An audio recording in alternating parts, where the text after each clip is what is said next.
And I think all the games that we have lost, we had a chance to win. Bar probably the 𝗹cie game where we lost 2-0. Every game we've either led, we've dominated, or we just haven't, put the icing on the cake. Said we've been the toughest game we've played, or that they've played all season, and we've played them 3 times. I always put a lot of pressure on myself anyway, regardless of whether it's work or soccer. But in the football world, I definitely take a lot of that pressure as a striker and as a 10. And I know as a fact this year I haven't performed as what I know I can do. Whether that's my mindset, my lack of training, I don't know what it is so far, but I do know I have to pick up. 2 completely different years in football, but I said it last year before joining this club, when I spoke to a couple of the older fellas and Mark, like I could already see division in this team. What our boys do is they never give up. They even if we're a goal down, I don't know how they do it. They just keep fighting. They just keep sticking to the system. We just didn't come to play at our best. Have you guys put a finger on why that might be? No, and if you have any suggestions, we'd love to hear from you, which I'm sure you have. I think many things. Yeah, we did have a game plan. We did wanted to press from the front and don't allow the 6s and 8s receive the ball and distribute it forward, and it worked to perfection. They couldn't. We were winning all the battles through the middle. You can cut that out if you want. No. Here come workers on! But it's fallen here towards Icon! Oh my word. To find her teammate in 𝗹cie𝗰𝗸! And now played and struck and in! People, Ryan Dominici! Further forward now to Nira! We're all ready to play and yeah, we'll go out and smoke it this time. It's good to finally have the Rivo boys on. We are here in a very nicely air-conditioned room post a Messi and Ronaldo debate. We'll let you guys decide in the comments as well. But Jeff, you have the microphone first and foremost. Thanks for getting all the boys and organising them a day before a makeup game as well, by the way. A lot of the guys have come here and driven a long way to be here, so very appreciative. But let's just get straight to the point. Like, this is a great team with great names. And I mean, some great names standing among us here tonight. And it's just not quite clicking, and especially in the last 5, I think there have been games where you've had leads, multiple goal leads, and it's just not quite sticking. So the biggest and baddest question up first is why is it so close yet just not quite clicking yet? Yeah, look, Mark, thanks for having us again, obviously. Look, why it's not happening, you want to know the real reason? Yes. We're just not winning. That's almost a headline for you, but look, I think we've just been super unlucky. We're losing games, but I think we're actually in every game, to be fair. And I think all the games that we have lost, we had a chance to win. Bar probably the 𝗹cie game where we lost 2-0. Every game we've either led, we've dominated, or we just haven't, put the icing on the cake. So I think the hard part's been just little errors. Just we're making a silly error, teams are capitalising on it, and we can't score or bounce back. So, against Newbury, we're, concede 3 goals in 11 minutes, which sounds pretty crazy. And then second half, we try and pull it back. But I think there's little moments in games where teams just can capitalise on our errors and we can't. That's been probably the hard part in the story of our season. But I think the last couple of weeks there's been some positives. We've changed some formation. We've got some new players come in. And I think we're on the right trajectory. We just need the bounce of the ball to go away, and hopefully it does tomorrow night and Saturday. Okay. Messina, welcome to the podcast, my friend. Good to have you on. Good to have you back in the competition as well. I don't know where you were. Maybe you were starting an ice cream brand. I'm not quite sure, but it's good to have you on. Now, first of all, it was an injury that took you out a little bit a couple of years ago. So yes. Would you mind telling us and the audience about what happened that day that it happened and what your recovery was like? Yeah, the injury wasn't to start my Messina brand. That's already established, but it was an ACL injury, which I did my left knee instead of my right this time, just to balance it out. Maybe it was part of the plan to hopefully come back and score more goals, but hasn't happened much this season yet. So once the ball gets rolling and the floodgates open, I think it'll change. So, yeah. I can reveal you were right up it back in 2024 for being a Player of the Year contender. You were really racking in the votes, and cruelly it was stripped away from you. I have nothing tangible to give you here, but you really took the eye of the competition in that breakout season of yours, and I think it was very upsetting in the way it was taken away from you. How do you feel now with significant minutes back in your legs? I mean, look, that was a good season for me. It was just about having fun, getting away from NPL, playing with my mate Jackson, Danny, a few of the other boys, Nick. So it was good for me to just enjoy football again, and I think that's why I played so well. And I think I'm slowly doing that again now with a few of the boys that I'm meeting, all the boys here. We're sort of starting to gel a lot more now, and I think it's going to show in our football coming up. But yeah, that's the important thing. I think it's just us enjoying football, and that's what makes everyone sort of want to play more and play for each other. So that's what I'm here for. I'd like to hear that. I'll get you to pass it to Jackson. So, I mean, you had a bit of an injury layoff towards the end of last year. You've come in this season and been a big part of the squad as per usual. Now, I know you for being a tenacious leader as well, somebody that people look to. But it's been tough to be a leader in an environment where winning breeds winning, and sometimes on the opposite end, losing encourages losing as well, even if you should be getting points. So, talk to me about how you're navigating through what is a difficult season, but knowing that you're close to finally turning it around. Look, we're probably at the stage of the season, Mark, where the performances they're decent, they're good, mate. I think and Jeff touched on this, over the space of 70, 80 minutes, we do compete even with the best teams. None better example than the game on Saturday against 𝗹selvfølg, who have been a very strong team in the season for a while now. We're in the league for a while. But we're at the stage of the season now where we have to get results, and that's what the focus has to be. Sometimes that might be ugly, that might be dirty. That's really what we've got to be thinking about now. And it does start with me as the captain, Aaron, another one of the leaders in the group, but there's a lot of experienced players in the team, and they don't need too much from us vocally.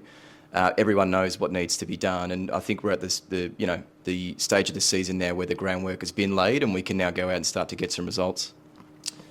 Marvis, welcome to the podcast. I spoke to you at the start of the season at our media day, and you told me that I was to keep an eye on you. I certainly did, and you come up with a very important moment on the weekend. 𝗹뾱's a huge draw, and it's a result you've had against them already this season. I believe in the very first game of the season, you guys also had a draw with them. So it's been... in fact, it was Ponds. Forgive me, that's a lie. But you guys have had very, very good results against established teams. Talk to me about that 𝗹낳game and how it was throughout the 90 minutes. With the 𝗹낳game, right? I don't know.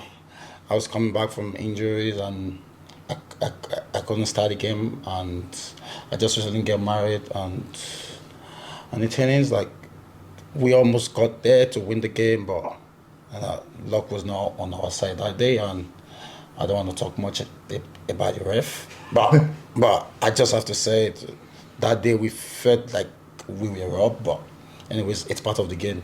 Sometimes you don't get what you want. Sometimes you don't get what you want. Yeah. Aaron, Thomas, welcome back to the podcast as well. It's always good to have you on. Absolute pleasure to do so. Thank you, mate. Let's try and turn the tide a little bit. Now, 12 months ago, it was a pre-Polonia podcast that you guys had, and Polonia beat you at Blacktown Football Park. It's the one win of the season so far. It's 2-0, it's a clean sheet, it's a good result. It's goals in either half, if I do remember correctly as well. That's a good result. That's what you guys are capable of. That's a Polonia team that have done great things as well themselves this season. Talk to me about it. What went so right that day? Was it just a case of finishing chances that on other days you're not? Yeah, Polonia was, I think the biggest thing for us is to start well. And if once we are into a game, and if you probably look at some of our results, if we don't concede in the first 15, 20, the game is really up for grabs. We really settle into the game where we're able to dominate large portions of the game. And Polonia was exactly that. Got the lead before half-time, came into the sheds, and started right back off where we finished the first half, got the second goal, and we cruised to victory. And unfortunately, it just hasn't happened regularly this year. Been one of those years. Jeff, I'm going to get you back on the mic if you don't mind, as that makes its way down to you. I got to ask you a pretty honest question. I might be totally wrong in assuming this, but teams that start slow in Blacktown Premier League, teams that start slow at local level, I know this from my all-age men 4 days, which are what I'm experiencing right now. If people don't turn up on time and prepare properly in the warm-up, sometimes it's why you have slow starts. Is there any knack of a bit of complacency or not quite, being so attentive creeping into the Rivo camp? What do you have to say about that? Is that true or not? No, I wouldn't say so. I think we've been, a lot of the boys have work or come at certain times, but I think more recently we've actually turned up a lot earlier and prepared a little bit better. And I think, I think we actually have been improving. We've changed some formation, changed some personnel. A lot of these boys have played in different positions and not played consistently. Like Messina's obviously coming back from an injury too, so his pre-season was non-existent. So bringing him back slowly, had to be careful with that. Obviously don't want to re-injure anything or get minutes in his legs too soon. But he has played a few 90-minute games and he is dramatically improving. Jacko's obviously been in a few different positions as well. Marvis has been in and out. I know he's a goal scorer, he's a winner. We're just trying to find the right formation, the right mix, the right system, the right players as well. And I think now we've got a good 15, 16 boys who can fill any one of those voids. And I still don't know what the lineup's going to be on Saturday because we've got that competition now for the top 11. Competition's good. Keep my friend with you. Let's speak about round one of the season. Ponds 1-1 draw. Look where Ponds are now. Now, were you firmly in that contest? Was that a proper old school, 1-1? Was that one where maybe one team deserved to win more than the other? Talk me through that one. Can you guys your mind back that far? Yeah, look, it was a while ago, but look, I still remember it pretty well. Look, we took the lead pretty early. Great goal from Jacko. Doesn't get many, but it was a good goal. I think we just competed for the 90 minutes, and that's what we need to do. We were pretty consistent how we played. We scrapped. We got a lot of cramp and a few injuries at the end of the game, but I think, look, I'm not going to take words out of ellie's mouth as well. He said we've been the toughest game we've played, or that they've played all season, and we played them 3 times. So I think, I think that was a good contest. We got them probably early. Maybe they were out of form. They might say they didn't play too well, but we didn't play great, but we played how we needed to play. And look, in most games we've actually led. Like Ponds, we led 1-0. Marion, the second round, we led 1-0. Season was going good, and just right before half time we conceded a corner against Marion, and that sort of shifted the game. And those little moments change seasons, change games, and that seems to be what has happened with us over a space of 3-4 weeks. The Polania game was obviously a positive one. The previous Tigers game was also pretty good. It was 0-0 draw, but we had chances, and I think we were unlucky not to get away with a win there. We just probably haven't won the games that we needed to win. So I think that starts this week. We played really well against Marion for 90 minutes. I think we were pretty good. I think we deserved the win. They might think so as well, but I think we deserve the win. Tomorrow we've got Quakers Juniors before obviously the match of the round. So I think we've got the two Quakers in the space of 4 days, and they're probably really important 6 points for us for the season. Jackson, I'm going to ask you about Quakers Hill Juniors tomorrow. This is a huge game leading into a game on the weekend that is on paper tougher. From one side of Quakers Hill to the other. That means no disrespect to the juniors, but they're kind of on the sand a little bit with their season. Good time to play them, in my personal opinion. And certainly a team that Riverstone can look at beating. What do you recall from the first time that you guys came up against Quakers Hill Juniors specifically? And how important do you think a midweek win is ahead of a match of the round? Look, midweeks are always tough regardless of who you're playing if you're going from Saturday, Wednesday to Saturday. So 3 games in 8 days is never easy. We haven't actually played juniors yet this year. Mark, we have played Tigers.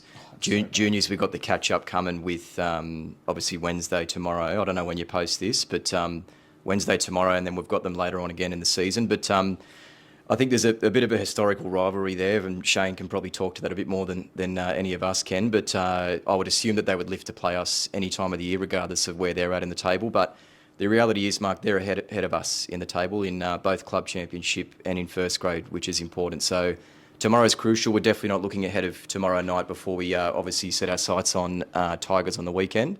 If you're asking me what I remember about Tigers leading into the match of the round, they were a very young team, athletic team, well organised. They appear to be very well coached as well. I was quite impressed with them when we played them the first time around. So 0-0 draw was probably fair on the balance of play. They probably controlled the ball more. I think both sides had chances, so I think it will be a tough game on Saturday, and I'm looking forward to it. I've added myself as having not done enough research by saying that you've already played the juniors once. Aaron, I'm going to get you to grab that microphone. Just about juniors, because I've got to redeem myself here, but this is a team that are coming off the back of, not this weekend, but very recently coming off the back of a crazy 13-1 loss. Now, they were never going to have that happen 2 weeks in a row, or it's not going to happen again for many years, I can imagine. But this is a team that have now displayed that even with a very good, strong starting 11 compared to what they can, put out on their best day, they can be got at. So, is that a particular motivator for you heading into, again, super crucial game midweek? When there could be numbers in and out for both teams. Yeah. Look, probably not, Mark. Jacko and Jeff alluded to it before. We're focused on us. We know it's a big game. We need to win. We're focused on tomorrow before we even look at Tigers. We'll show them the respect they deserve regardless of the result. Look, we've all been there. Yeah, sometimes you just you cop a few and you throw the towel in, unfortunately. So we're not worried about that result. We need to worry about us. 3 points is crucial, and we'll be ready to go tomorrow. Valid. Certainly will be a game worth watching. Messina, I'm going to throw it to you. The recent Newbury and Workers games have been so close, like very, very high-scoring games. Would have been fun for the neutral. But for you guys, again, about taking leads and surrendering them. I think Jeff would be right in saying that you've probably taken the lead in more matches than you've probably not had the lead. I think it'd be probably about even, or if not, you've had more of the former.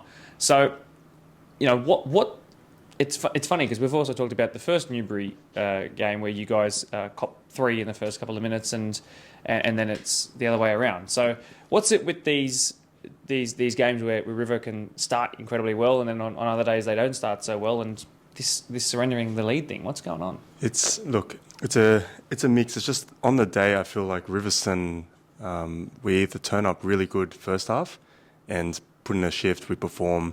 It's hard for us to concede a goal, and then we might score 1 or 2 and lead. Then there's other days where we concede 2 in 5 minutes or 2 in 10 minutes, and we're just thinking, what happened? So I think as a team, it looks like we were having, and Jeff touched on it, formation changes and injuries. So I think in the future and looking forward to the next few games that we have, we've sort of got a solid formation now. And it looks like the players are all sort of a lot hungrier, and we all want to win because we need to. And I think with the solid formation and less injuries, I think it's going to make a game changer. And I think we're going to hopefully do that for 90 minutes and concede less. Marvis, I'll throw it to you. Quakers Hill Tigers, you would have played against them at your former club as well in different division as well. So you're very well acquainted with what Quakers Hill Tigers are. And as mentioned by Jackson, very, very young team, very, very athletic. But I also think of you guys as a very athletic team, very strong team, very physical. And I think you guys can certainly rise to the occasion. Now, we've already sort of touched on what Quakers Hill Tigers are like. But for them, they're trying to keep tabs on top 4. For you guys, though, at this point of the season, you're trying to make sure that you stay in Division 1. So are the boys aware of how close this race is to keep your heads above water? Yeah, we all know, but all we just have to do, we have, just like what Jeff said earlier, we just have to keep winning. We have to try and win the game first, and if we win, if we get the confidence, then we'll see what we can achieve from there. Aaron, have you had a moment where you've gone, that's a step in the wrong direction? Has there been a moment like that in this season yet, or has that not quite happened?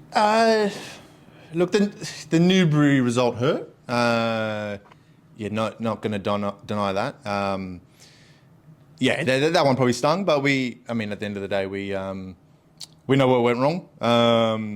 Look, for 82 minutes or whatever it was, we played in their half. Credit to them, they held on. They took their chances. But again, look, we know it's a long year. There's still half a round to go. Who knows what can happen? But again, like we've all said, tomorrow is this focus, and after tomorrow we'll move to Tigers on Saturday. Jeff, we spoke, 18 or 12 months ago, sort of similar time in the season, ahead of that Bologna match, and you very much had the buy-in from the players. The players said that they believed in you as a player first, and then as a coach that you've transitioned into. You've had a lot of time to learn about what it's like to have the reins as a coach and to learn about these boys as well. What makes you think, from A, the lessons you've learned, and B, the fact that you know this squad so well in and out of football, that they are going to be able to turn things around? Yeah, good question. Look, I've learned a lot over the past couple of years. But again, look, this team this year, we've got 21 new players from last season. So it is a bit of a rotation. But the boys, I guess, difference from last year to this year, I brought a lot of players in that I wanted. And we brought them in, and the players saw who we brought in, and that we all believed in each other. And I think at the start of the season, we sort of maybe looked ahead a little bit. You know, we looked at where we wanted to be in round 3, in round 6, in round 10, in round 15. And the mind shifts has sort of shifted a little bit. I think now we're just looking at game by game. That's all we need to do. I think we've had to do that because we don't want to look at, relegation, top 4, whatever. It's just got to be who's in front of us. We have to beat them to then get to the next place on the ladder. And that's simple as it is. I think juniors we've got tomorrow, they're ahead of us on the ladder. So that's our focus. We need to beat them.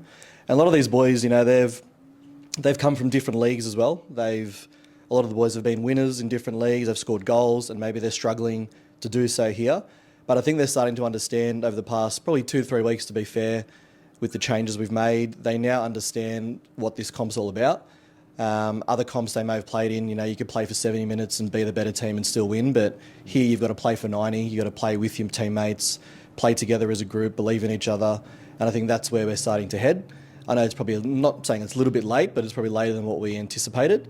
But I think our focus now is just game at a time. I know this podcast is about match of the round, but as probably people are watching it, that's going to be tomorrow night. But our focus, is simply on juniors and to beat them, and how we're going to do that. And then we'll focus on the next game after that. Well, they'll certainly know the result by the time that game is done.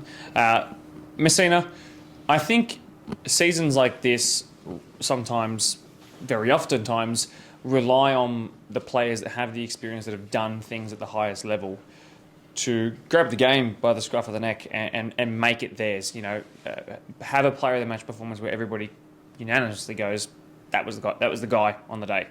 Now, as somebody who has come from the NPL world and had such a good season already in BDSFA, do you see it that you need to take it upon yourself to sort of almost pull Riverston to where they need to be? Yeah, 100%. I always put a lot of pressure on myself anyway, regardless of whether it's work or soccer. But in the football world, I definitely take a lot of that pressure as a striker and as a 10. And I know as a fact this year I haven't performed as what I know I can do. Whether that's my mindset, my lack of training, I don't know what it is so far, but I do know I have to pick up and score more goals, because at the end of the day, that's what will win the boys and what will win the game. So I know that I have to be better. It's just a matter of whether I'm out of position or need to train more myself or be more proactive outside of these grounds. So yeah, that's definitely something I know that I'm aware of, and I know that I can help this team. It's just a matter of if I step up, and I hope I do. I like that. You got a lot of self-belief. That's still strong in you. 100%. Yeah. No, like I said, it's all about enjoying football as well. Okay. And once I'm enjoying football, I feel like I believe that I'll do something for the club. And at the moment, I'm really enjoying it. Like last game, we played well. I came off a bit injured, but I'm feeling better now. So I think once we all enjoy football, I think the confidence will come out, and I truly believe that we'll win games. I like that. Jackson Laurie, I go to you in terms of, again, being that captain. Let's say some of the Rivo boys are watching the podcast, and Riverston's on the podcast for the first time of the season. They've come from different leagues, and they're all watching now to see what their captain has to say ahead of the match of the round. This is a bit of a different environment to being, 15 minutes before the game or in the sheds before the game. What's the calming call from you to prepare these guys for the second half, or for the majority of the second half of the draw? I think Messina's response just then pretty much summed up what our change room is like, mate. There's accountability across the board. There's no one player that's pointing the finger. I think across the whole change room, everyone knows that individually we need to do better. And as long as everyone lifts their individual level, we're going to be fine. We've got too much quality across all 11 positions coming off the bench. We've got the depth now, as Jeff touched on. not to be where we are, obviously. So we're obviously not where we want to be. But what I would say to those boys that are new this year is that obviously we're not where we want to be, and this club has probably not performed the way all of us wanted it to be over the last 3 or 4 years. But one of the byproducts is that we know how to survive and we know how to fight. In a way, we're used to this, being in this position, backs against the wall, needing to get a result, and I'll probably take out a few expletives that I would otherwise have in the change rooms, Mark, but we know how to get the job done when our back's against the wall. So that's going to be the message for the rest of the year, and as the boys touched on, we've got a big game tomorrow and Saturday, so we'll see how we placed after that. What do you think this team can achieve when everybody's fit and everybody's here, and there isn't a freak moment in a game where, for example, 3 goals go in 11 minutes? What can this team really do if it does click and has some time to develop together? The goal was for us at the start of the year, looking at what we had on paper, was to be in the top 4. Obviously, that hasn't panned out that way, but if we win a couple of games tomorrow and Saturday, then we give ourselves an outside chance. Obviously, things are going to be needing to go in our favour for the rest of the year, but that was the goal, Mark, and I think that's still a realistic goal if you think about what we have on paper, whether that's this year or next, but that's what we've been aiming towards. And it makes it very hard, mate, when you lose, top players like, 𝗹ģis and Nico over the last couple of years, who arguably have been our best players over the last couple of years, and you lose them to teams in the same comp, so you're almost sort of starting from scratch again sometimes, and it's tough, mate, but like I say, we know how to fight, so that's what we're going to do. Most certainly. Marvis, do you have a match of the round prediction for us? I will always go for win. Always. Because I know we have the squad, we have the depth, and we have the players, and we can achieve it. How many goals for you? I'll say 2. Okay. I like 2. 2 sounds good. It's a bold statement, but I know I can do it because I've done it before, and I know I'm capable of doing it. I'm actually going to ask one more. That's usually my final question. But Aaron, just one more question for you, because you've been around this competition for so long as well, particularly the BDSFA comp. And I think your opposition this weekend in the match of the round is 𝗹ģis Tigers, a team that had to play in a relegation playoff last year, and look where they are now. Now, I know that they're a young team, and I know that they have a team of a lot of established juniors, but if we're going to give them some respect for a second, is there any almost hope in looking at the blueprint that they've laid and shown that you can be under duress, you can be under pressure, and once everyone buys into and believes in the project, things can turn out okay? Is there any chance that you're looking around and going, it's all going to be okay, because we've seen it actually happen in action this year, and it just so happens to be our opposition this weekend too? Yeah, I mean, take your hat off to Tigers. Jed Taylor, coach there. He was my coach at Dooney many years ago, too long. He had Hubbard and I there. So he's got Scott Jackson there, Fanning's there. So he's got experience, he's got youth. Like Jacko said, they're a good team. They're fourth. Yeah, fourth. So any team that goes from a relegation playoff to top 4 halfway through the year, we'll have our work cut out. Good ground to play at, under lights, 7 p.m. It'll be good, but again, we need to focus tomorrow, and then we'll deal with Saturday on Saturday. Massive week for the Rivers and Schofields boys. Literally massive week, with 2 games as well as some crucial club championship competition points for them to potentially rack up. Make sure you're there watching at 7 p.m.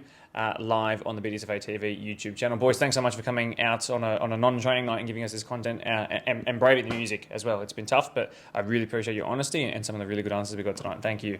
Thank you, mate. Done. Thank you. Legend. Thank you. Appreciate it. Thank you. Still, no, that doesn't make sense either. Here we are at Patterson Reserve, trying to get some good content out for you guys this weekend, and finally we're able to get the Tigers boys on, and also we're able to finally get their coach on as well. Now, Damien Mullica has made a 5-year. After 5 years, he's returned to the podcast. Charles is back on after being on at some point last year as well. But Jed, you're not holding the mic, but you're going to hold it if you can. I'm going to ask you the first question. Jesus. Welcome, finally. I don't need to welcome you to Blacktown Football, but I am going to welcome you to the podcast. It's great to finally have you on. You ducked me the first time. How dare you? Thanks. But I need to ask. I need to hear it from you. Who gave you, what was the first phone call, the first text, the first WhatsApp, the first message, Snapchat, whatever it was? Who contacted you, and at what point was it to come here? Scotty J. Who?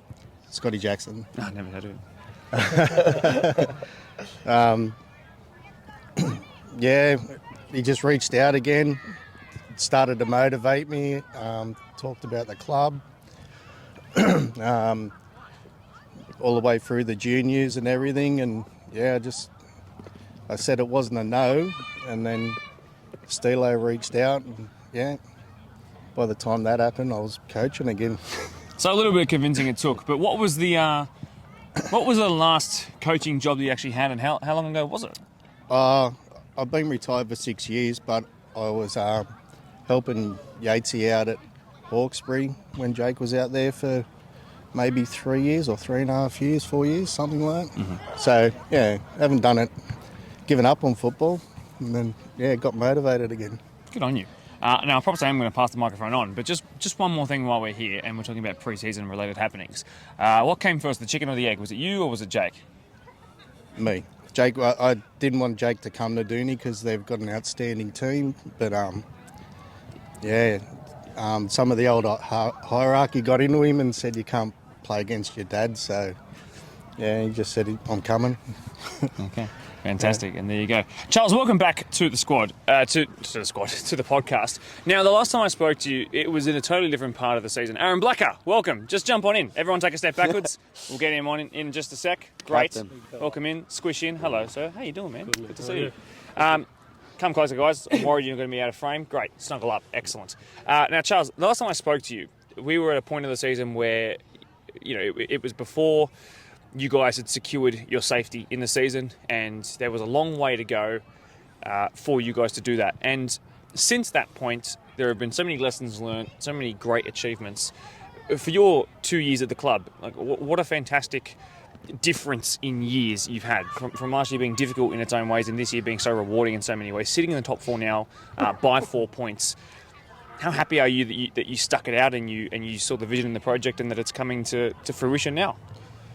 Yeah, well, obviously 2 completely different years in football, but you know, I said it last year before joining this club when I spoke to a couple of the older fellas and Mark. Like, I could already see the vision in this team just from the youth that this team has coming through and how long they've been together, and I'm not surprised at all of what we've achieved this year. Like, I always said, this team is a 2-3 year project at its best, and we're achieving more than what I think people thought we would have achieved this year so thus far. Like, it's early, I mean, just a tad over halfway through the season, but you know, this is just the beginning for us. Where we're still growing as a team and we're still improving every week. So no, it's good. Damien, welcome to the podcast for the first time, but you made a match of the round debut, 5 years ago at this point? Probably during the COVID times. I mean, it's great to have you back on in this sense. First of all, same kind of question that I gave to Jed, but like, what brought you back here? I hadn't played for about 5 odd years, and then last year I just mucking around with a few mates playing all age, and then Mark seen me at the finals, and then he goes, "Oh, why don't you come back over?" like he does every time he knows I'm playing again. And then there's a bit of umming and ahhing with work and whatnot, but then I said, you know what, stuff it, and I made it happen, and then now I think it's going to go on for a few more years, hopefully, so yeah. Oh, I really like to hear that. That's a nice feel-good story. You strike me as the kind of guy who has kept tabs on what's been happening in the Premier League. You know that this team had to get promoted. There were some shortcomings in trying to get promoted. Eventually it happened, and then there's been some seasons of really trying to hold their safety in this division. You've joined at a perfect time where you've kind of all the stressful, grey hair inducing stuff has happened, and now you're getting to play in a team that's competing in top 4, and who knows what the rest of the season could hold. Yeah. How has it changed from last to this stint? Last time I came in, it was Taryn's first year, and I think everyone was trying to work out each other's styles and whatnot and try to pick people's better abilities and how to play the game.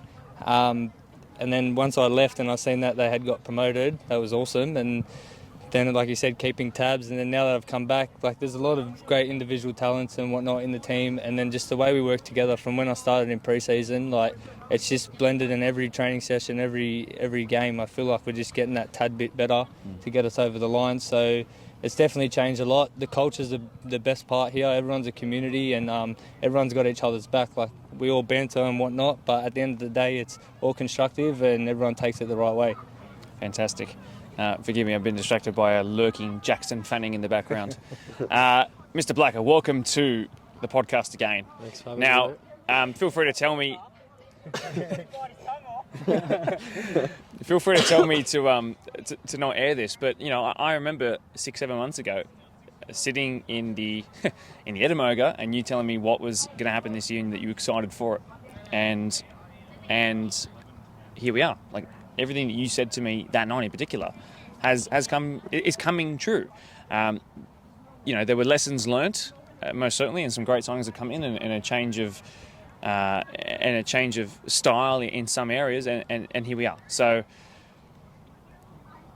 I'm not going to ask you like how much did you believe in the vision. That's not really it. But you were so sure of yourself that night, and I'm trying to take you guys through to what the conversation I had with Blacker was like. But you were so sure of yourself with that conversation that I had with you, and it's all come true just the way you said it would.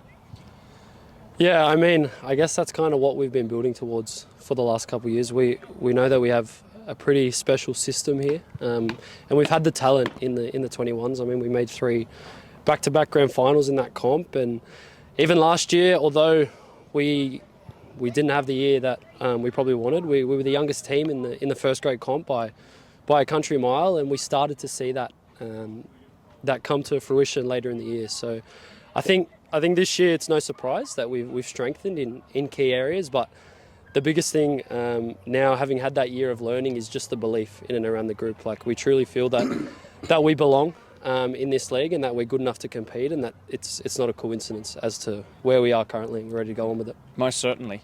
I've got to ask you, and I still think this is the case, and I think if the team had gone down this season, it would have looked so much different. But I think, you know, in terms of the ripple effects, or, you know, like if there's an alternate universe where you guys weren't in this division this year, I think it would be so different. There would have been a little bit of rebuilding. Who knows? Because PL2's been so strong this year. Who knows how you guys would have gone? Who knows who would have joined the club? But the universe that we are living in, the reality that we do have, is that you guys stayed in it, and look what it's led to. 4, as I mentioned to Charles, 4 points inside the top 4. And grinding out some incredibly good results. Defence is resilient, and as far as I'm concerned, you're playing 2 centre-backs that have a combined age of like 12. I'm not really sure how you guys have managed to do it, but it's happening. And I think you represent the Tigers story in Premier League. You joined less than 10 years ago, as in the club, and you made your way up through yourself, through 21s, basically jumped through reserve grade immediately, and now you're here, and now you're a captain-worthy starting 6, unless your position's changed this year. So, again, back to that journey and that story.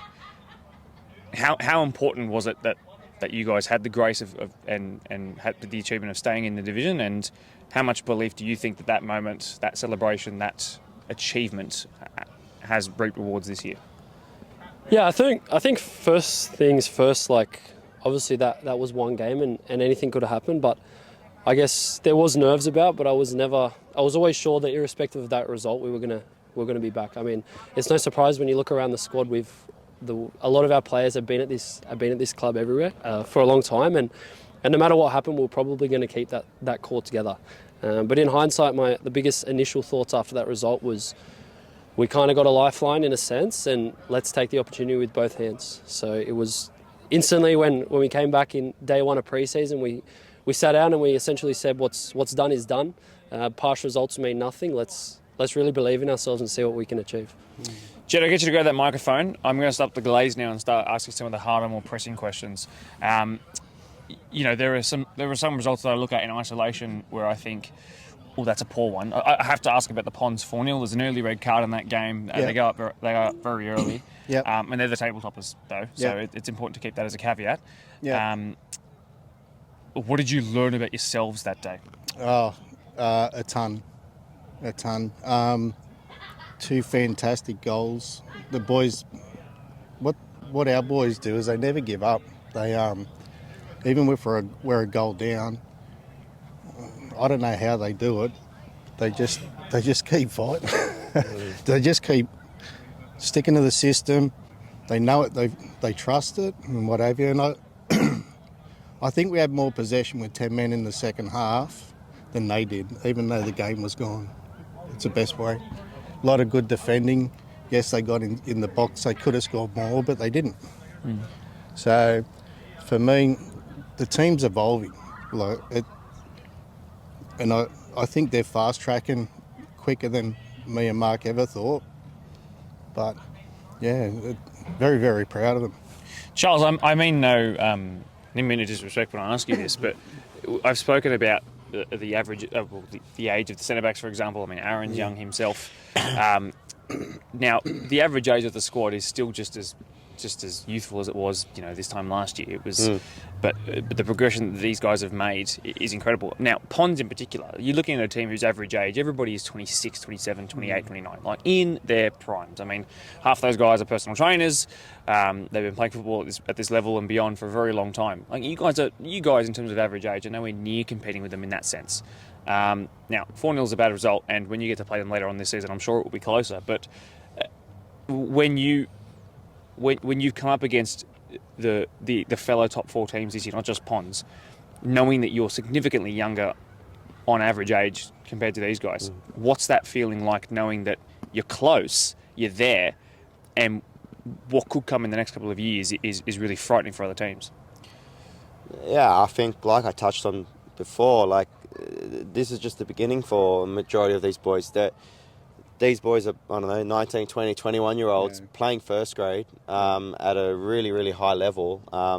We're coming up against teams like Ponds is a perfect example. I was there a few years ago. They're a well-established team. They've got, great senior leaders there leading their team. Like Jed said, scoreline doesn't reflect the way the game was. We went down early, but we fought our asses off that whole game. They scored 2 magical goals, but I always come out of every game that we play and I say, to some of these young boys, I'll have a conversation. I'm like, mate, you guys done so well. They're all their standards and their maturity for how they play is above any level that I can imagine. I know I'm the older guy in the team, but I'm just happy here to help them out. That's But we're still the fittest. Yeah. That's good to have that rapport. Damien, I'll ask you about the most recent game that you guys played, a 2-1 win over Newbury. Now, Newbury are a weird team, right? They're strugglers, they're battlers, but occasionally they get their full squad. I feel like that's what happens. They get their full squad and they can produce a performance. An 87th minute goal by 𝗶ří is quite helpful for you guys when you're chasing a top 4 race. Had you guys have been on 18 points rather than 20, it's just one game between you guys and Eastern Creek, who you face very soon as well. So, massive goal in the context of your season, in the context of their season as well. Run me through the game, run me through that moment. I feel we went into that game knowing that it would be more of a struggle than the first game against them. We probably all went into that game a little bit complacent, and we all said that we weren't going to be complacent. But at the same time, we had plenty of chances to bury, myself included, that we could have put that game away in the first half. And not taking anything away from Newbury, they did play good football and moved the ball around well in the midfield and scored a good goal off a free kick. And we were probably on the luckier side to come away with that win. Jed made a few good subs, subbed me off included. But no, that's why he's the coach. He can see what we can't see from the outside of the field, and it paid off. And we learn from those kind of games, even with the Ponds games, like those hard ones that we lose and whatnot. They're where the biggest learning curves come out of, and we take them straight into the next ones. Aaron, Marion 1-0. I don't even have a question. I just want you to go from there. Yeah, it was an interesting game. I think the first half was probably some of the best football we've played. To play against a side like Marion and have a lot of the ball, be able to dictate terms was really impressive. The difference in that game as opposed to other games is we took an early chance, which we haven't been really good at collectively. But I think we scored in sort of inside 15 minutes. And the first half, I didn't feel like we were under the pump much. I think the second half was just a hard-fought game. It was raining, it was wet, the pitch became difficult to play on. And they started to get some chances late in the game. I wouldn't necessarily say we sat back or changed the way we play, but subconsciously when you're 1-0 up, sometimes that just happens, and we battled to the end and come away with a really valuable 3 points. Really valuable for you guys as well. Again, versing the team that this time a year ago, that was our first versus 10th game. Now it's flipped. The script is flipped. The table is flipped. And I mean, even a couple of weeks ago, it was a little bit closer. I mean, they may be, not going to make top 4 this season, which would be huge in terms of a storyline. But that was nearly a month ago at this point, and the table was closer at that point. And I think even just you looking at the 2 badges on paper, who would have thought that heading into this year that you guys could go and do that, and also, as you've mentioned, be that good in the game performance-wise as well. So, what is it? 100%. But tell me about what it means in terms of a staple in terms of what Tigers are now and how far they've come. Yeah, I think the biggest thing for us at the moment is there's no real pressure externally. Like, no one expected us to be in this position, but we do believe that we're good enough. So there is a little bit of pressure we're putting on ourselves internally. I'm sure people look at the results and are quite surprised when we get 3 points, but we're a different team this year. So we have that internal belief individually, collectively. I think a number of us are playing with so much more confidence.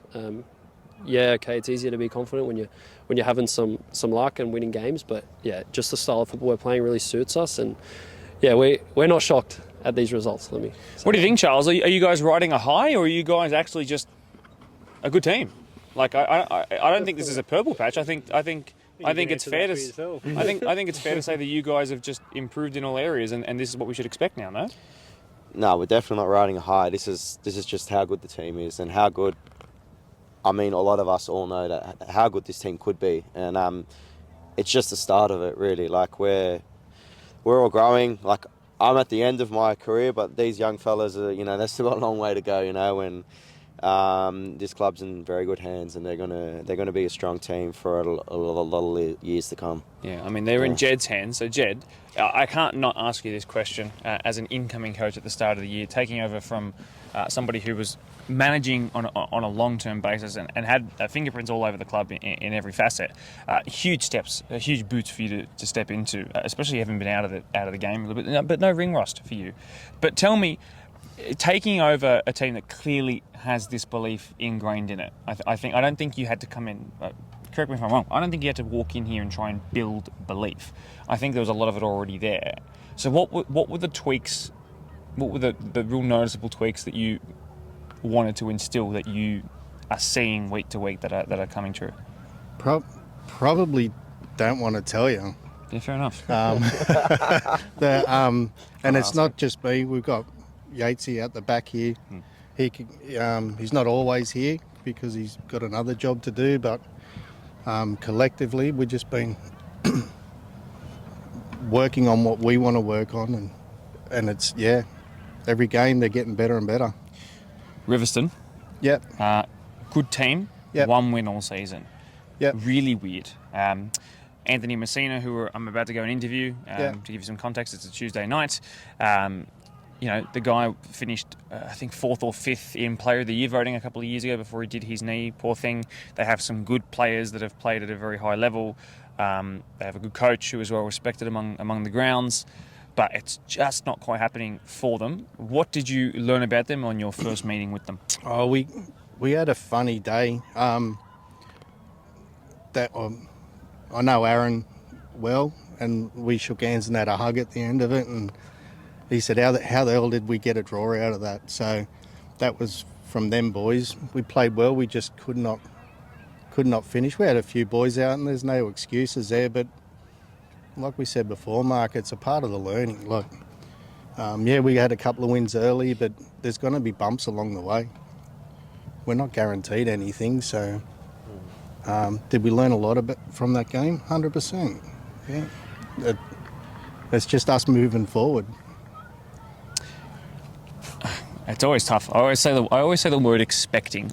Are you expecting a win? Everybody's not expecting a win to just fall into their lap, but I think for the context of where they are on the table, where you're on the table, you both really need points out of this one. No, look, we struggled last week, and they're backing up. They've lost their whole first grade. So no, we don't take anything for granted. We just work. Like, I don't know how else to explain it. Do we? We don't, do we? No. I don't think none of us. No, we're not. We're not. Thinking No, we know the job we have. no. It's a new. Every game's a new challenge and opportunity. What we need to do to try and win, and yeah. Damien, when you, sorry to interrupt the last part of what you said. Damien, when you guys, as Aaron mentioned, sat down at the start of the year and you mapped out what you wanted to do and what the season would look like off the back of the learnings from the end of last year, did it include a place on where you wanted to finish on the table? No, not that I can remember. We just wanted to... The main thing that we've been striving towards is no matter how the game's going, we play our football, and we know our football works if it's done right. Like Jed said, there's always going to be speed bumps and whatnot, and we just know if we stick to our football and our style that things will get better, and as you can see, they have, and hopefully, which they will continue to go that way. Expectations change as the season goes on. What do you want out of the rest of this season? You, Mr. Blacker? I actually don't think our expectations change at all from day one, to be completely honest. We're going to take each game as it comes from here. We know we got a couple, or probably every game from here is pretty important in the context of the season, but we're just going to take a game at a time, and whatever will be, will be. We'll do everything in our powers, and Jed and the coaching staff will, but yeah, we're not quantifying it as such. Okay. One of my last questions, I'll go to Jed again. About just some of the signings that have come in this year. And I know you've watched the comp as the years have gone on by. Yeah. Aiden coming in and him finding life again between the sticks is an amazing personal story. Damien coming back in, and after having half a decade off, he's able to seamlessly slot into a first grade spot, or at least compete. Some of the 21s that have come up through the system. I mean, again, as mentioned, the two centre backs are kids. Literally kids learning on the job of what the toughest position on the pitch besides goalkeeper, maybe. Or maybe besides six, who knows? Maybe if you assist me. But yeah, talk to me about some of these guys that have come in this year and what kind of positive impact they've made. There's other 21s that you haven't seen yet that are capable of playing first grade, I would say. It's just about opportunity. But we're all just one big squad, and there's 21s littered through the whole squad. There's still 21. There's bloody 8 of them. It's probably a majority. The majority, it's still there, but they're all learning the same way. They all have the same desire. I don't know what else to say, actually. Okay, fair enough. I have to ask about Jake a little bit more as well. Obviously, your son would have been a massive addition to any team joining. Was a massive part of the reason why Doonside won 2 of the last 3 grand finals. Yeah. Losing him before the season even starts is really tough. He hasn't even made his competitive debut yet. So for you personally, how was that? And can you give us an update while he's not here and he's out doing he's doing really he's doing well. your job at the moment. But but how's he going? Yeah, he's doing well. He's tracking well. The doctors are happy with him, so hopefully he'll get to see some football next year. He's looking after himself. We'd love to have him in the squad, 100%. But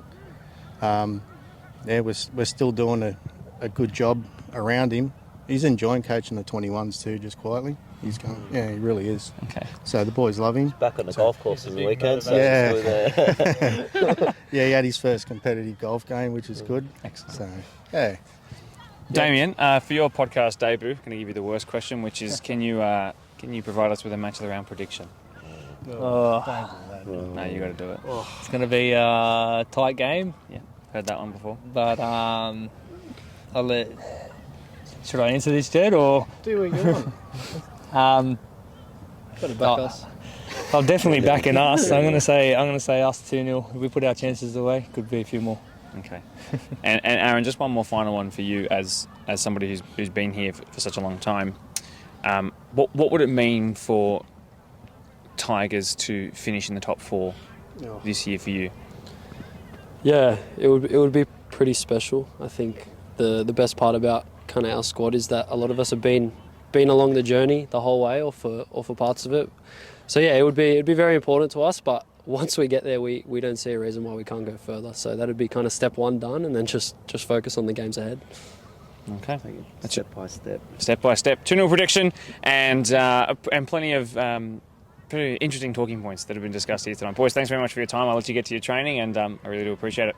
Thank you, mate. Thank you, sir. But anyway. I can't feel my toes, mate. Here we are with the Quakers Hill Tigers girls after what has been a fantastic season, most certainly. There are boundaries that have been broken in orange and black this season. Jacek, you hold the microphone, but you're going to keep it, okay? I will let you start with it. Thank you. Really, let's get to the point. This is the crunch time of the season right now, and I think what you would be right in looking at is the fact that you sit on the same points as the team up in 4th place who you have just played in Kellyville Colts. There's a massive goal difference there.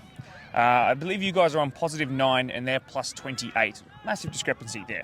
Now we're going to come back to that point specifically, but let's go back to just last week and just last Sunday, having played them. First time you guys played them in the season, you win. It's historic, amazing celebrations that come from it. They got on top of you guys this time though, and it was a decent scoreline in their favour. Have they improved since the first time that you played them? Yeah, they've definitely improved. They were a much better and better organised team. Their passing game was really good. We, on the other hand, probably didn't have. It wasn't one of our best games. We have a few injuries. We have a couple of players away, but that probably every club is the same situation at this time of the season. But what that game has proven is that if you're not at your best or near your best pretty much every week, then it'll be very hard to get a result. Because every team is competitive, every team is good. There's no easy games this time, so you need to be at your best or near your best to win a game. Chanel, welcome back to the podcast. Did you feel you guys were competitive throughout the course of the match, or did they have a little bit more on you guys? I don't think they had a lot more than us. I think that at the end of the day, we just didn't come to play as aggressive or as hard as we wanted to. I think, again, like Jacek said, everyone has injuries and everyone goes through injuries all year. We've had injuries. That doesn't excuse that we didn't play our best, and it's as simple as that. We just didn't come to play at our best. Have you guys put a finger on why that might be? No, and if you have any suggestions, we'd love to hear from you, which I'm sure you have. I think many things. Bianca, welcome back to the podcast. I think it's been like 1.5 years since you were on, so great to have you on. Now, from what I've heard from all accounts, the first half against 𝗹selvfølg-𝗶H 2 weeks ago, a fortnight ago, was good. You guys take a 2-0 lead. Yep. And then in the end parts of the game, it slips away and you guys concede 2 points, drop 2 points essentially from winning position. And that must be frustrating because even in losing to Kellyville, had you got the win the week before, you'd be still ahead of them, and that looks a whole lot different heading into this podcast, for example. Yep. But these are the crunch points of the season for a squad that's still learning how to be a finals finishing team. So, can you talk me through? I know that we're starting on a couple of bad notes here. I promise we're going to swing it around eventually. But what's slipped in that game there? Look, I think it was a pretty late game on Sunday, I will have to say. And I think what just happened is we got tired at the end and, we lacked a little push for that final bit. And, that's where we lacked the most, I think. I think we played quite well the full 90 minutes. But, if we had a little bit more in us, I think we would have came on top of that game. Ella, welcome to the podcast as well here at Patterson Reserve. Thanks.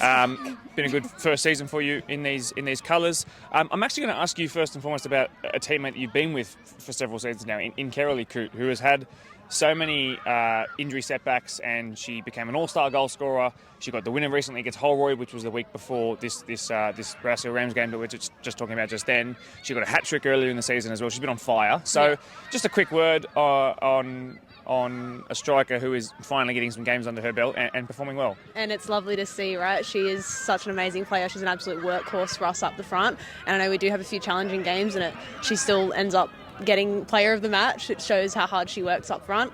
I love kicking it to her. I get them kicks nice and long over the halfway line. I'm aiming for her or Nell next to her. So, she's an absolute workhorse, and I only have good things to say about 𝗹ឆ. She's amazing. Ash, I spoke to you ages ago about coming to this team and trying to achieve something.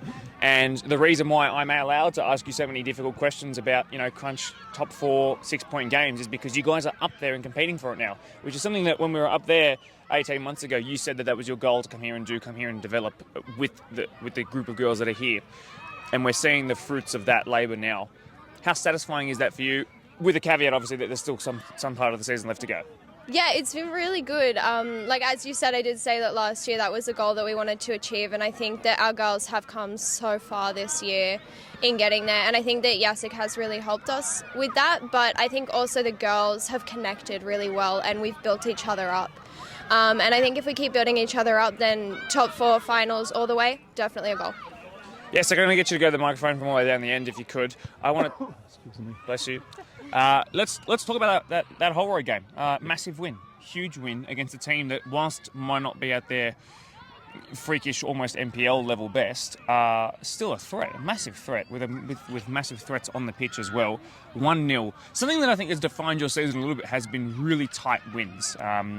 I know that we've just mentioned the Rouse Hill game, but you guys have really grafted some victories by 1 goal, 2-1 scorelines, 1-0 scoreline. That Holroyd game is a perfect example of that. Run me through your approach for that one, and did everything come to plan in terms of what you prepared for it? Yeah, we did have a game plan. We did wanted to press from the front and don't allow the 6s and 8s receive the ball and distribute it forward, and it worked to perfection. They couldn't. We were winning all the battles through the middle, so they were resorted to playing a few long balls to Rebecca, and we had them marked out as well. So this time we managed to keep her scoreless, which usually is if she doesn't score, then Holroyd probably don't do that well. You can cut that out if you want. But yeah, she's a great player. She's like last season she was pretty much the best player in the comp. And I'm sure this season she's just as good. Maybe teams know more about her and know how to and try to contain her a bit more and pay a lot more attention to her. That's why maybe she's not scoring as many goals, but it doesn't mean that she's not a good player. Most certainly.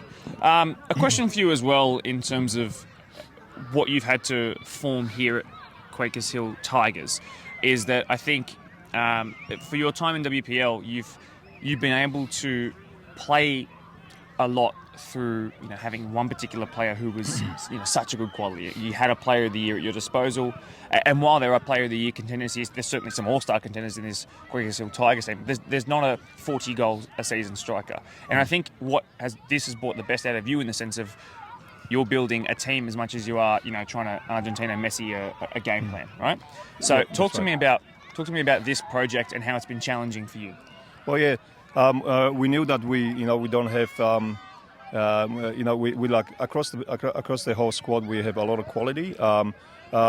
We don't have too many options at number 9. We probably have 2 players that we're using now at the moment, and then there is maybe another 1 player, and that was it.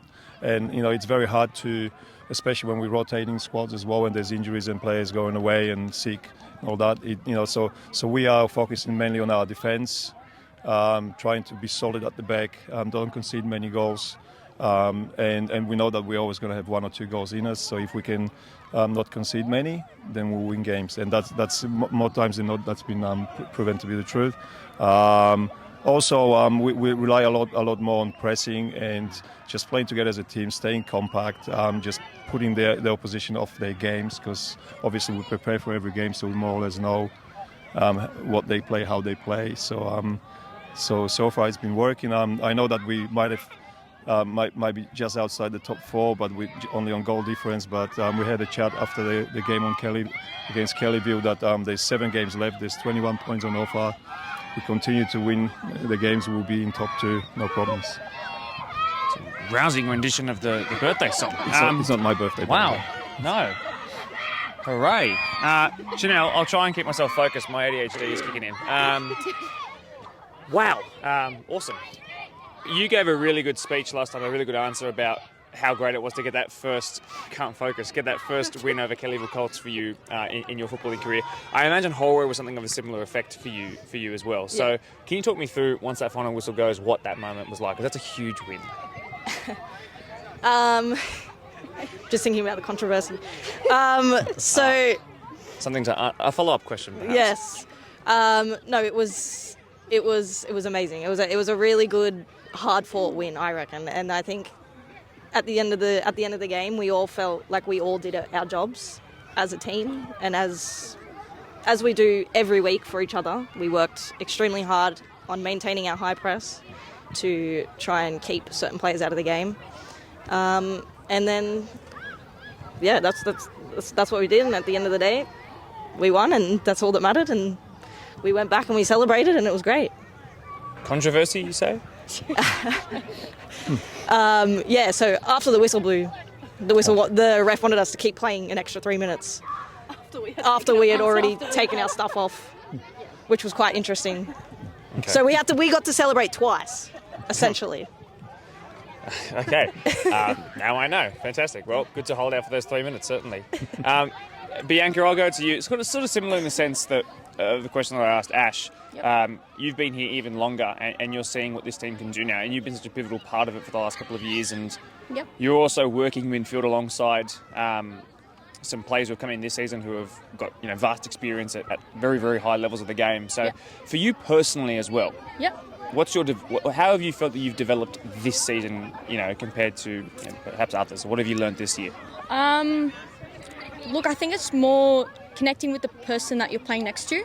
And I think that's what this season is made me a better player for the team. Playing next to Chrissy and then Danny and even 𝗶ощ has changed me as a player a lot. I know that on the field, that when I am playing with Danny, I don't even need to talk to her. I know where she is.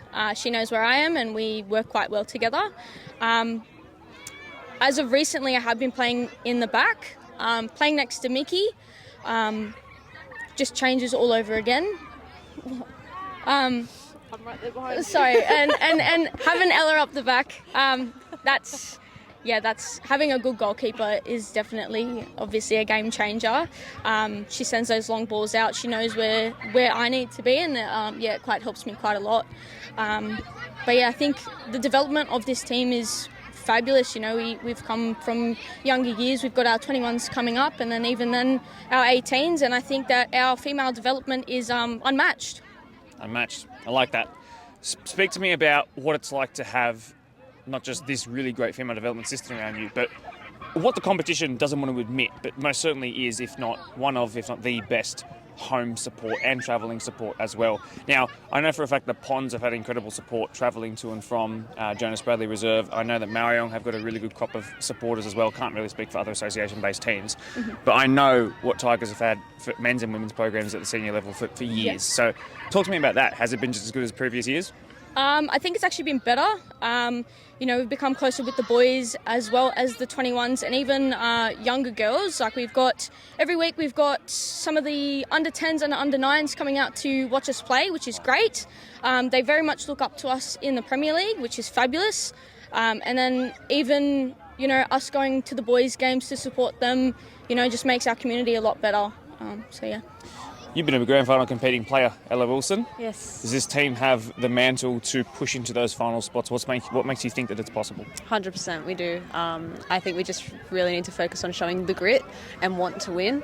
If we put our heads down and go back to the drawing board and listen to 𝗹ηκε and what he has for us, then 110% I am happy with top 4 and a win, hopefully, at the end of the day. Can you point to me, obviously the season's still got some time left and some really key games towards the end of this second half of the draw against fellow top 4-5 teams. But can you speak to me or point to a moment in the season, in previous games perhaps, where it's felt like we're starting to find, the Holroyd game. Ourselves? I think the Holroyd game was a massive thing for us, especially actually the first round as well when we beat Kellyville. I don't know if it was first round. Yeah. Somewhere there. When we beat Kellyville, it felt amazing, and I kind of looked back and I was like, wow, this is good. Like, this feels like team. And then when we backed it up with Holroyd, it felt even better. So showing that, I know the last few games have been a little bit tricky for us, but we're looking at taking points in the next few games and then putting our heads down to face the challenge at the end of the round. Funnily enough, the first time I was here for a podcast, Ash, was ahead of a ropes crossing strikers match of the round. You just come off the first 2 rounds of the season. It was round 3. We're back here now again. They've got a new coach, which was a forced change. It was an interesting one, but they've actually picked up their first batch of points for the year, which is really great for them. But you did beat them 6-0 last time. And I think Tigers have to go in, my personal opinion, is that Tigers need to go into this believing that they are the favourites and playing like it. So how important is it for you guys to, well, it's obviously very important to live up to that tag, but is the expectation on your end to win? I think it's important to go in with confidence, but I don't think we can go in there thinking that we can win. I think that we can go in there wanting to win and playing with our hearts, but if we go in thinking that we can win, then, you know, our guard's down. I don't think we can underestimate a single team in this competition, and regardless of our result the first time we played them, we need to go in there and play strong and play our game. So just staying strong. Didn't fall into my trap. Well done. Jacek, very last question is going to go to you before I ask someone very unlucky for match of the round prediction. And that's about, you know, again, they've had a change of coach. They've just picked up their first couple of points recently. They're playing their best football of their season so far. What's your plan? What can you reveal? Win. Okay. Thank you. Yeah, well, look, Mark, as you know, that we always prepare for each opposition. We have, I have a look at them. I'm not sure whether their squad has changed or not. So, we'll look into that as well. I'm sure under the new coach they'll be motivated. They just got a good result. I think they drew against 𝗹ន់𝗶হি. Is that right? Yeah. So they get a result. So they'll be fired up, and they know that, like I said at the start of the conversation, that there's no easy games this season, that you have to be on your best, for every single game if you want to get a result. And that's where I'm hoping our team will be this Sunday. Okay. Bianca, match of the round prediction goes your way. Oh, God. I'll actually answer honestly. I don't like to predict the score because then it just has you in a mindset. So that's how I'm going to answer that one. Okay, don't mind the pushback. That's all good. Going to wish you guys the best of luck heading into what is a critical match of the round in both teams' respective seasons, and particularly the top 4 battle as well. It's going to be a really awesome end to the WPL season, so keep your eyes on the podcast and the match of the round streams, of course, and head down to the games as well. But very much, I am appreciative of this. Thanks, guys. Thank you. Thank you. Thank you. Appreciate it. Thank you. Thank you. Oh my word. And now played and struck and in. Further forward now, Tangira. Ryan Dominici wants a second goal. 𝗹elle should have a second goal and finishes with ease.